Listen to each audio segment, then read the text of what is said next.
Welcome to One-on-One with the Church. I'm Dianne Putten, and today I'm here at River Jordan Ministries with Pastor Joseph Kiirya. Pastor Joseph, thank you so much for joining me. Thank you, Dianne. Well, tell me a little bit about River Jordan Ministries. It's probably a new church to a lot of our listening audience, but I would really like them to know and understand what is the DNA of this particular church and how are you impacting the community God has planted you in? River Jordan Ministries is one of the many international churches recently established in our nation's capital. We know that Canada is an immigrant nation, and God has been sending here immigrants, but also sending immigrant ministers alongside. So I'm one of the immigrant ministers in town. We have established many churches, and River Jordan Ministries is one of the 60 plus churches established by immigrant pastors. We're a cross-generational, cross-cultural, and certainly everything in between.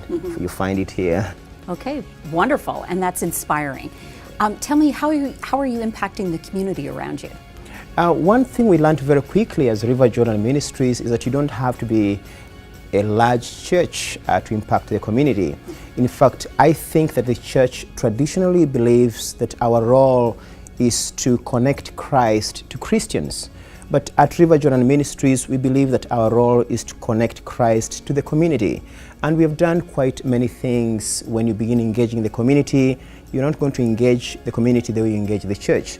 You're basically going to be looking at the needs within the community and figuring out the best way you can meet those needs. One of the things we have done is to reach out to new immigrants, because we ourselves were once immigrants, and just help them to integrate in our society, help them find housing, help them find the resources, and refer them to the services around our city so that they can get integrated in quickly. We also deal with immigrant single mothers. We deal with at-risk youth. We all know the statistics show that there are quite a number of immigrants who are finding themselves behind bars. And so one of the things we do is to work with youth. We have a youth mentoring program with a Love Ottawa called The Code. And through that program, we mentor our young people just to help them and prevent them from getting into the wrong side of the law. Amen.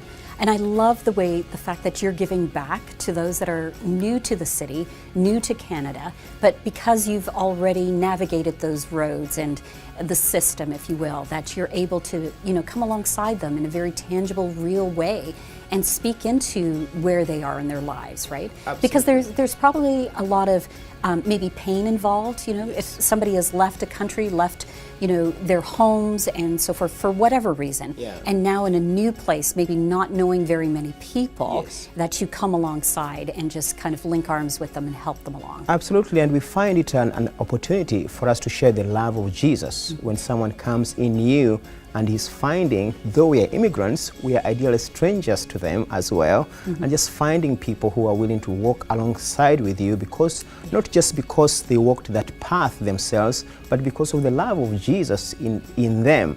And we want to walk with them. We want them to do much better than we did ourselves. We want them to get assimilated and integrated much faster than we did. And just because of the love of Jesus, we have shared to Muslims. And when someone is new here, the good thing is he's open to any help that he can get. And so we're just so happy to be able to help anyone that comes along our way, sharing the love of Jesus. And that is our form of evangelism. Amen. Well, thank you so much for everything that you're doing in the community. God bless you and each member of River Jordan as well, because you are the hands and feet of Christ.